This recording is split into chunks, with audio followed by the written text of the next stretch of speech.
दोस्तों बहुत बहुत स्वागत है आपका अपने चैनल पर।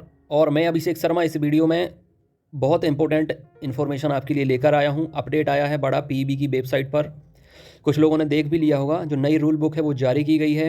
अब इस रूल बुक में क्या नया है क्या पुराना है ये मैं आपको बताऊंगा। और सबसे पहले एक बात आप लोग ध्यान से सुने, चूँकि तरह तरह की बातें होती हैं, तरह तरह की भ्रांतियाँ फैलाई जाती हैं सोशल मीडिया के थ्रू, जिससे दिमाग में अजीब अजीब से सवाल उठने लगते हैं। मुझसे बहुत तरह तरह के सवाल पूछे जाते हैं, सारे दिन मैसेजेस आते हैं, कॉल्स आते हैं, व्हाट्सएप पर भी मैसेजेस आते हैं। तो इसमें क्या है कि आपके दिमाग में जो भ्रांतियां हैं वो घर बना जाती हैं और वही चीज़ें फिर आपके दिमाग में बार बार उठने लगती हैं। वीडियो मैं इसलिए बनाता हूं ताकि अगर वीडियो को पूरा ध्यान से देख लेंगे, सुन लेंगे, मेरा एक ही काम रहता है, मार्केट की जो अफवाहें हैं, भ्रांतियां हैं या जो गलत खबरें हैं वो अगर आपके दिमाग में घर करती हैं तो मेरा काम उस घर को गिराना होता है कि आपके दिमाग का जो भ्रम झूठ का घर बना है वो हट जाए। इसलिए इस वीडियो को शुरू से लेकर आखिर तक देखें, क्योंकि नई रूल बुक आ गई है। आपके मन में जो प्रश्न उठ रहे हैं उनका आंसर आ गया है, तो शुरू से लेकर आखिर तक ध्यान से देख लेना, समझ लेना, ताकि तरह तरह जगह जगह आपको भटकना ना पड़े, हर किसी से पूछना ना पड़े, बल्कि आपके पास ही सारे उत्तर रहेंगे। तो आप खुद दूसरों को अपने स्तर से कॉन्फिडेंटली बता पाएंगे। शुरू से लेकर आखिर तक वीडियो को देखना है। देखो, परीक्षा 5 मार्च से होगी या नहीं होगी ये बताएंगे, नियमों में क्या बदलाव हुआ ये भी बता देंगे, पुराने अभ्यर्थी संशोधन कर सकते हैं या नया फॉर्म भर सकते हैं कि नहीं, और जो नए कैंडिडेट हैं, लास्ट ईयर चल रहा है उनका या अभी रनिंग में है उनकी पढ़ाई, तो क्या वो फॉर्म भर सकते हैं कि नहीं भर सकते हैं। ठीक है, बीएड वाले क्या करेंगे, बाहर तो नहीं कर देंगे, भाषा बदलने का विकल्प है कि नहीं है। ये सारे बहुत महत्वपूर्ण सवाल हैं जो जहन में आपके उठ रहे हैं और मुझसे लगातार पूछे जा रहे हैं। इसलिए इस वीडियो में रूल बुक का डिटेल तो बताएंगे ही, साथ साथ ये जो प्रश्न के उत्तर हैं ये भी रूल बुक में मिलते चलेंगे। तो शुरू से लेकर आखिर तक ध्यान से देखें। और एक महत्वपूर्ण बात, जितनी लंबी प्रतीक्षा आप कर रहे हैं सालों से परीक्षा की, तो परीक्षा के साथ साथ उसकी तैयारी भी बहुत महत्वपूर्ण होती है कि आप कहाँ से तैयारी कर रहे हैं, कौन सा स्टडी मटेरियल पढ़ रहे हैं, कौन सी टेस्ट सीरीज लगा रहे हैं और किस तरीके के मार्गदर्शन में आप अपनी तैयारी कर रहे हैं। तो यहाँ जब से फॉर्म भरे हैं जनवरी 2020 से लगातार तैयारी कराई जा रही है, लगभग 2 साल हो गए हैं। अब इसके बीच में बहुत सारे कैंडिडेट की तैयारी इतनी अच्छी हो गई है कि उनका एमपी टेट तो जब होगा तब होगा, लेकिन इसके बीच में जितने भी टेट एग्जाम होते हैं, सी टेट भी क्वालिफाई हो चुका है, रीट में भी 130 प्लस स्कोर हुआ है अधिकतर कैंडिडेट जो जुड़कर तैयारी कर रहे हैं। ठीक है, तो और यूपी टेट फिलहाल कैंसिल हो गया है, अदरवाइज इसमें भी बहुत अच्छा परफॉर्मेंस होता। इसलिए अगर आप लोग भी बेहतर परफॉर्मेंस करना चाहते हैं, पीईबी के एग्ज़ाम में आप बेस्ट स्कोर हासिल करना चाहते हैं, मेरिट में आना चाहते हैं, तो जुड़कर तैयारी करें। मेल फीमेल के अलग अलग व्हाट्सएप ग्रुप हैं, एप्लीकेशन भी है तो डाउनलोड कर सकते हैं। डिस्क्रिप्शन में और कमेंट बॉक्स में लिंक दी गई है। जो चैनल का नाम है वही एप्लीकेशन का भी नाम है। नए एस्पिरेंट्स हैं तो इस परिवार से जुड़े, ये चैनल नहीं आपका परिवार है। चैनल को सब्सक्राइब करके बेल आइकन प्रेस करें ताकि भटकना ना पड़े कहीं भी और तुरंत आपको सही, रिलायबल, करेक्ट इन्फॉर्मेशन मिल सके। चलिए शुरू करते हैं इस वीडियो को।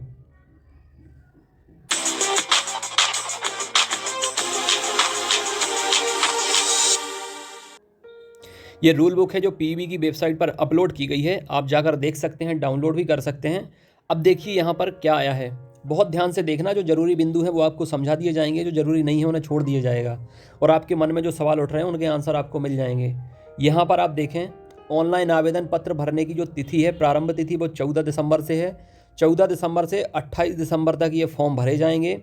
संशोधन करने की तिथि भी शुरू हो जाती है 14 तारीख से, मतलब भरेंगे और संशोधन भी कर सकते हैं साथ में, और ये रहेगी 2 जनवरी तक। इसके बाद परीक्षा का दिन एवं दिनांक यहाँ पर साफ दिख रहा है, शनिवार 5/3/2022 से प्रारंभ, यानी 5 मार्च से अभी भी इनका जो एग्ज़ाम डेट है वो दिख रहा है। अब प्रारंभ दिख रहा है, कब तक चलेगा, ऑनलाइन एग्ज़ाम है, 2-2 शिफ्ट में चलेंगे और कितने दिन चल सकते हैं ये फॉर्म भरने के बाद पता चलेगा कितनी संख्या है। यहाँ पर देख लीजिए कि किसको कितनी फॉर्म फीस लगनी है। इसके बाद जो पुराने एस्पिरेंट्स फॉर्म भर चुके हैं दोनों विभाग के लिए उनका वो फॉर्म मान्य रहेगा। नए कैंडिडेट जो भरेंगे, ये देख लीजिए यहाँ पर टाइम दिया है, एग्ज़ाम 9 से 11:30, 2 से 4:30 बजे तक, 2 पालियों में पेपर होंगे। यहाँ पर कहा गया है, प्राथमिक शिक्षक पात्रता परीक्षा 2020 हेतु पूर्व में माह जनवरी फरवरी 2020 में आवेदित अभ्यर्थियों को पुनः आवेदन फॉर्म भरने की आवश्यकता नहीं है। पूर्व में भरे गए एवं नवीन भरे जाने वाले आवेदन पत्र दोनों विभागों के पदों हेतु मान्य होंगे, शिक्षा विभाग और जनजाति विभाग। अब यहाँ पर अभ्यर्थी का आधार पंजीयन अनिवार्य है। अगर पंजीयन नहीं है तो पंजीयन पहले बनवाएं, उसके बाद फॉर्म भरें। पुराना अगर है तो रिन्यू करवा सकते हैं, अगर एक्सपायर हो गया है तो नया बनवा सकते हैं। ठीक है, इसकी इतनी ज़्यादा टेंशन लेने की ज़रूरत नहीं है। और इसके बाद मोबाइल नंबर है, अपडेट कर सकते हैं पुराना है अगर। बायोमेट्रिक से भी आप सत्यापन कर सकते हैं, ये सब वहीं पे लिखा हुआ है। और फॉर्म खुद से ना भरें, साइबर कैफ़े या कंप्यूटर सेंटर पर जाकर भरें। डॉक्यूमेंट ले जाकर पूरा डिटेल दें अच्छे से, कुछ भी गलती ना करें। और डॉक्यूमेंट वापस भी लाना है, ऐसा नहीं कि वहीं छोड़ के आ जाना है। ध्यान से जो लेके जाना है वही लेकर आना है। और पूरे होश और हवास में, प्रेजेंस ऑफ माइंड के साथ फॉर्म भरना है। क्योंकि मेरे पास बहुत से कॉल आते हैं कि सर वो कंप्यूटर ऑपरेटर जो थे उनने गलत फॉर्म भर दिया है, कंप्यूटर सेंटर के जो भैया थे उनने गलत फॉर्म भर दिया है, अब हम क्या करें। तो भाई गलती उनकी नहीं, आपकी मानी जाएगी। फॉर्म आप भरने जा रहे हैं, उनका ये डेली का काम है। दिमाग में 10 तरह की इन्फॉर्मेशन घुसी है। ठीक है, इसलिए आपको सबमिट करने के पहले एक एक चीज़ चेक करना है। प्रिंट आउट निकालने के बाद भी चेक कर लेना है। ठीक है, अगर कुछ गलती है तो करेक्ट कर सकते हैं, लेकिन अगर एक बार जमा हो जाएगा फॉर्म और डेट निकल जाएगी, फिर आप कुछ नहीं कर सकते हैं। अब इसके बाद ये जो नियम है वो आप देख लीजिए, क्योंकि बीएड वाले बाहर हो जाएंगे, ऐसा मुझे बहुत लोग कहते हैं कि रीट में हो गए हैं तो यहाँ भी बाहर हो जाएंगे क्या। ये एक बड़ा प्रश्न चिन्ह बना था, लेकिन नियम वही हैं जो पुराने थे। यहाँ पर सीधा सीधा कहा गया है 50% अंकों के साथ स्नातक तथा शिक्षा स्नातक बीएड जिसने राष्ट्रीय अध्यापक शिक्षा परिषद द्वारा मान्यता प्राप्त संस्थान से शिक्षा स्नातक की उपाधि प्राप्त की है, उस पर कक्षा 1 से 5 तक पढ़ाने के लिए अध्यापक के रूप में नियुक्ति हेतु विचार किया जाएगा। कहीं ऐसा नहीं लिखा कि बाहर कर दिया जाएगा।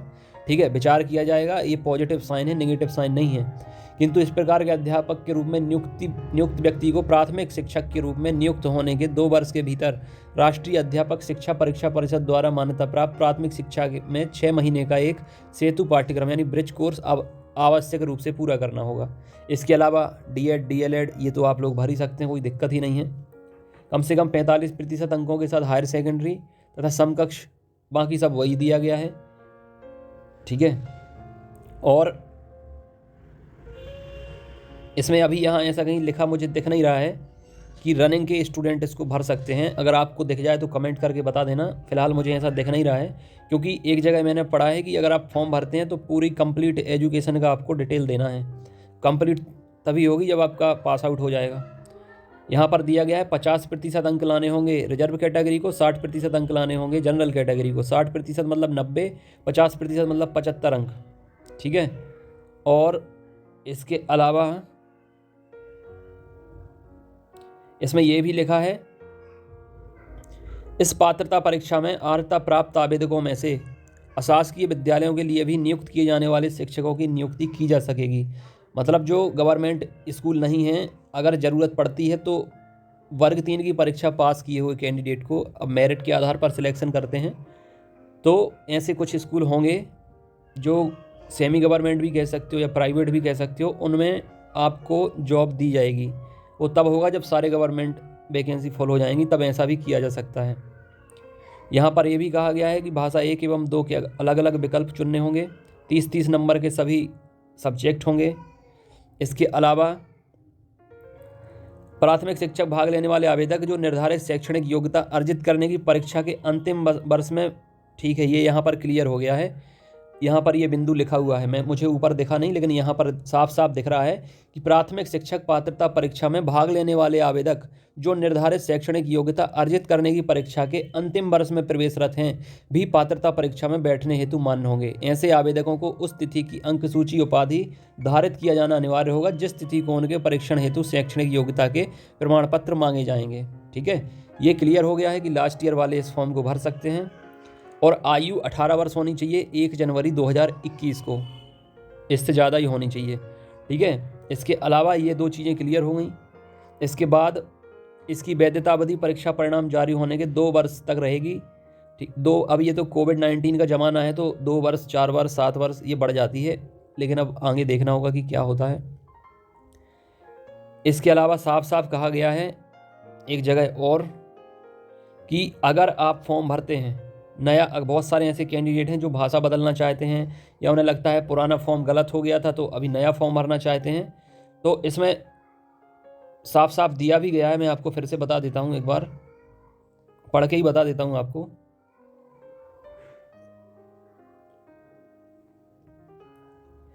इसमें दिया गया है आवेदन पत्र, ये तो आप जाके पढ़ ही लेना, मैं रूल बुक ग्रुप में भेज दूंगा, ग्रुप में नहीं जुड़े हैं तो जुड़ जाना। देखिए यहाँ पर साफ साफ दिया गया है, देखो ये लिखा है नीचे, निर्धारित तिथि में जमा किए गए ऑनलाइन आवेदन पत्र में संशोधन की व्यवस्था। ऑनलाइन पत्र में आवेदन संशोधन करने की प्रक्रिया निम्न बिंदुओं के आधार पर होगी। आवेदक एमपी ऑनलाइन कियोस्क के माध्यम से संशोधन किया जा सकेगा। ठीक है, अब इसमें संशोधन प्रक्रिया के अंतर्गत आवेदक को विटेल फील्ड अर्थात नाम, माता पिता, पति के नाम एवं जन्म तिथि में किसी भी प्रकार का संशोधन नहीं किया जा सकेगा। अन्य प्रविष्टियों जैसे फोटो, हस्ताक्षर में संशोधन की सुविधा उपलब्ध रहेगी। संशोधन के लिए निर्धारित अवधि में स्वयं आवेदक द्वारा ट्रांजैक्शन आईडी, जन्म तिथि डिटेल जो भी है स्वयं की जिम्मेदारी होगी, जो भी इन्फॉर्मेशन आपके द्वारा दी जाती है। आवेदन पत्र क्रमांक, मोबाइल नंबर एवं ईमेल आईडी में संशोधन नहीं किया जा सकेगा, ये भी लिखा है। संशोधन के लिए निर्धारित समयावधि के पश्चात किसी भी प्रकार का संशोधन मान्य नहीं होगा। ठीक है, ये डेट खत्म हो जाएगी फिर नहीं हो सकेगा। अब ऑनलाइन आवेदन पत्र भरने की निर्धारित अवधि में किसी कारणवश यदि आवेदक एक से अधिक अर्थात डुप्लीकेट ऑनलाइन फॉर्म आवेदन पत्र भरता है तो उसे पूर्व में भरे गए आवेदन पत्र की जानकारी जैसे नाम, पिता, पति का नाम, माता का नाम, जन्मतिथि, लिंग इत्यादि में समानता के आधार पर कंप्यूटर पर सचेत किया जाएगा कि उक्त जानकारी का पूर्व से ही ऑनलाइन आवेदन पत्र भरा गया है। क्या उसे निरस्त करना चाहते हैं? यदि आवेदक हाँ कहता है, हाँ का विकल्प अगर आप चुनते हैं, तब आपके द्वारा नया आवेदन पत्र भरा जाएगा और नए आवेदन की फ़ीस भी आपको लगेगी। और अगर आप नहीं कर देते हैं तो नया आवेदन पत्र आपका नहीं भरा जाएगा, मतलब भर सकते हैं, आपके पास विकल्प है। अभ्यर्थी द्वारा विकल्प हाँ का चयन कर नवीन आवेदन भरने की स्थिति में आवेदक के mobile number, email ID MP online द्वारा यथासंभव पूर्व में भरा गया आवेदन निरस्त होने की जानकारी भेजी जाएगी तथा नवीन आवेदन पत्र की हार्ड कॉपी में भी पूर्व में भरा गया आवेदन पत्र निरस्त होने की जानकारी दी जाएगी। ठीक है, जो नया फॉर्म आएगा उसमें भी लिखा रहेगा कि पुराना जो फॉर्म भरा था वो कैंसिल आपका हो गया है। ऐसी स्थिति में पूर्व में भरे गए आवेदन का भुगतान शुल्क राजसात किया जाएगा तथा इसके स्थान पर भरे गए नवीन आवेदन पत्र के लिए पुनः शुल्क का भुगतान करना पड़ेगा, उतनी ही फीस आपको देनी पड़ेगी। आवेदक द्वारा छद्म रूप से या फ्रॉड किया गया इस तरीके का झूठ मूठ से अगर अधिक फॉर्म भरे जाएंगे तो आपकी अभ्यर्थिता निरस्त कर दी जाएगी। ठीक है, मतलब फ्रॉड तरीके, फेक तरीके से नहीं भरना है आपको। तो ये क्लियर हो गया है। नया फॉर्म भी भर सकते हैं, अपडेट भी कर सकते हैं, एडिट भी कर सकते हैं, करेक्शन भी कर सकते हैं। ये महत्वपूर्ण जानकारी है आपके लिए। अब जितने कैंडिडेट फॉर्म भरना चाहते हैं, करेक्शन करना चाहते हैं, साइबर कैफ़े पर जाकर करें, एमपी ऑनलाइन पर जाकर करें। अभी हो सकता है ट्रैफिक ज़्यादा रहे, सर्वर बिजी रहे, लाइन व्यस्त रहे, इसलिए आपको आराम से कर लेना है। 2-3 दिन के बाद, अगर आज बिजी है लास्ट दिन में भी बिजी रहेगा, इसलिए बीच के दिनों में कभी भी कर लेना आप। ठीक है, और अगर आसपास साइबर कैफ़े है तो सुबह जल्दी से 10 बजे के पहले करेंगे तो हो जाएगा, रात को 8 बजे के बाद करेंगे तो हो जाएगा, दिन में सर्वर बिजी रहता है। अब आपकी तैयारी नॉन स्टॉप शुरू होने वाली है। नए कैंडिडेट जुड़ जाएं, पुराने कैंडिडेट तो लगातार तैयारी कर ही रहे हैं। टेस्ट सीरीज बराबर चल रही है। एप्लीकेशन आपको डाउनलोड कर लेना है। डिस्क्रिप्शन में, कमेंट बॉक्स में लिंक दी गई है। एग्जाम एनालिसिस एक्सपर्ट चैनल का नाम है, वही एप्लीकेशन का नाम है। एप्लीकेशन के अंदर फ्री बैच भी है, पेड बैच भी है। फ्री बैच के अंदर आपको डेमो मिल जाएगा, नोट्स का, क्लासेस का, टेस्ट का। ऑनलाइन टेस्ट संडे को फ्री होता है फ्री बैच के अंदर। बाकी सब कुछ कंप्लीट प्रिपरेशन आपकी पेड बैच के अंदर कराई जाएगी। पेड बैच का चार्ज है। स्टडी मटेरियल घर पर भी भेजा जा रहा है स्पीड पोस्ट के माध्यम से। ठीक है, नोट्स हो गया, टेस्ट सीरीज, सिलेक्टेड कंटेंट है, ज़्यादा कुछ पढ़ने की ज़रूरत आपको है नहीं। अगर मेरे मार्गदर्शन में जो आपको प्रोवाइड किया जा रहा है, अगर उसकी प्रिपरेशन अच्छे से कर लेते हैं टाइम टेबल के अकॉर्डिंग, तो 120 से ज़्यादा नंबर आएंगे जो सिलेक्शन के लिए आपको ज़रूरी हैं। मेल और फीमेल के अलग अलग ग्रुप बने हैं। 9981167757 पर आपको नाम बता देना है ऑडियो से। मेल और फीमेल जो भी होंगे उस ग्रुप में आपको जोड़ लेंगे और तुरंत जुड़िए, क्योंकि 50 से ज़्यादा ग्रुप बन चुके हैं, जिसमें आधे मेल के हैं, आधे फीमेल के हैं। लगातार तैयारी चल रही है, कंटेंट भेजा जा रहा है। अब और लेट ना करें, क्योंकि समय इनकी डेट के हिसाब से 5 मार्च के हिसाब से समय काफ़ी नहीं है, कम समय है और लाखों कैंडिडेट का कंपटीशन है। इसलिए आप पीछे ना रह जाएं, बाद में पछताएं ना। जैसा वर्ग 1 और वर्ग 2 में सिलेक्ट हो चुके हैं कैंडिडेट तैयारी करके मुझसे जुड़कर, तो वर्ग 3 में अगर आप अपना नंबर लगाना चाहते हैं, 2022 में जॉब लेना चाहते हैं, तो आकर जुड़ें। अदरवाइज़ भटकने के लिए तो बहुत सारे कैंडिडेट भटकते ही हैं और सिलेक्शन भी सबका होता नहीं है। तरह तरह की बुक्स पढ़ते हैं, तरह तरह के नोट्स पढ़ते हैं, लेकिन वो सेटिस्फाई नहीं कराते आपको, ना उतना स्कोर करा पाएंगे। मैं यहाँ पूरी जिम्मेदारी के साथ सिलेक्शन तक आपके साथ रहता हूँ और पूरी प्रिपरेशन कराता हूँ। पीईबी एग्ज़ाम के लिए एक्सपर्ट कहा जाता है।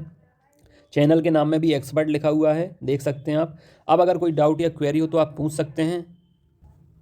यहाँ पर अब कोई क्वेश्चन बचा नहीं है। 5 मार्च से फिलहाल एग्ज़ाम डेट आपकी दिख रही है। लेकिन हो पाएंगे या नहीं हो पाएंगे इस डेट से ये तो समय ही बताएगा। ठीक है, नियमों में कुछ खास बदलाव हुआ नहीं है। पुराने अभ्यर्थी संशोधन भी कर सकते हैं, नया फॉर्म भी भर सकते हैं। अब भाषा बदलने का विकल्प खुलता है कि नहीं, ये आपको साइबर कैफ़े जाकर देखना पड़ेगा। ठीक है, अगर खुलता है तो बदल सकते हैं, नहीं खुलता है और फिर भी बदलना चाहते हैं तो नया फॉर्म भरना पड़ेगा। बीएड वाले भी भर सकते हैं, ये ना अपने दिमाग में डाउट रखें कि नहीं भर सकते हैं, कि बाहर कर दिया जाएगा। कुछ नहीं किया जाएगा, फोकस स्टडी पर करें, मेरे साथ जुड़कर तैयारी करें। अगर विजय पताका लहराना चाहते हैं, सफलता के द्वार तक जाना चाहते हैं तो मेरे साथ आइए। स्वागत है आपका, चैनल से जुड़िए, एप्लीकेशन डाउनलोड कीजिए, व्हाट्सएप ग्रुप से जुड़िए और तैयारी शुरू ही कर दीजिए। मैं अभी कराने वाला हूँ, 2-3 दिन नए नए एस्पिरेंट्स जुड़ रहे हैं, सबको जानकारी देनी पड़ती है। व्हाट्सअप मैसेज कर सकते हैं, कॉल कर सकते हैं। 2-3 दिन के अंदर आप लोग जुड़ जाएंगे तो संडे को फ्री टेस्ट के बाद मंडे से आपकी नॉन स्टॉप फिर से तैयारी कराना शुरू कर देंगे। मेरिट में आपका नाम देखेंगे आप एप्लीकेशन के अंदर, कितना स्कोर हो रहा है, किस सब्जेक्ट में कम आ रहे हैं, किस में अच्छा स्कोर हो रहा है। आपकी वीकनेस पर भी काम किया जाएगा ताकि आपकी कमजोरी आपकी ताकत बन सके, और अगर आपकी कमजोरी ताकत बन गई तो सिलेक्शन 100% होकर रहेगा। मेरा यही काम है कि आपको जोड़ूँ और शून्य से शिखर तक पहुँचाऊँ। God bless you, take care.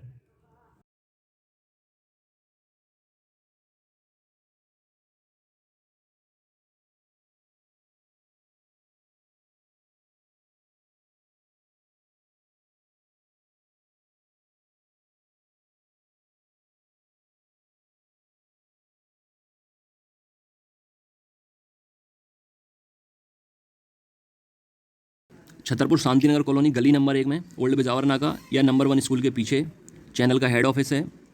Exam analysis expert YouTube channel और एप्लीकेशन भी है। तो ऑनलाइन तैयारी के लिए एप्लीकेशन से जुड़ सकते हैं। ऑफलाइन क्लासेस के लिए आप शांतिनगर कॉलोनी गली नंबर 1 आ सकते हैं। यहाँ पर आपको नोट्स, टेस्ट, ऑनलाइन टेस्ट, ये सारी टेस्ट सीरीज चल रही हैं, ज्वाइन कर सकते हैं। और डिजिटल लाइब्रेरी भी शुरू हो रही है, तो इसमें आकर रजिस्ट्रेशन करा सकते हैं, एडमिशन ले सकते हैं, ताकि यहीं बैठकर आप प्रिपरेशन करें और आपका सिलेक्शन बहुत जल्दी हो।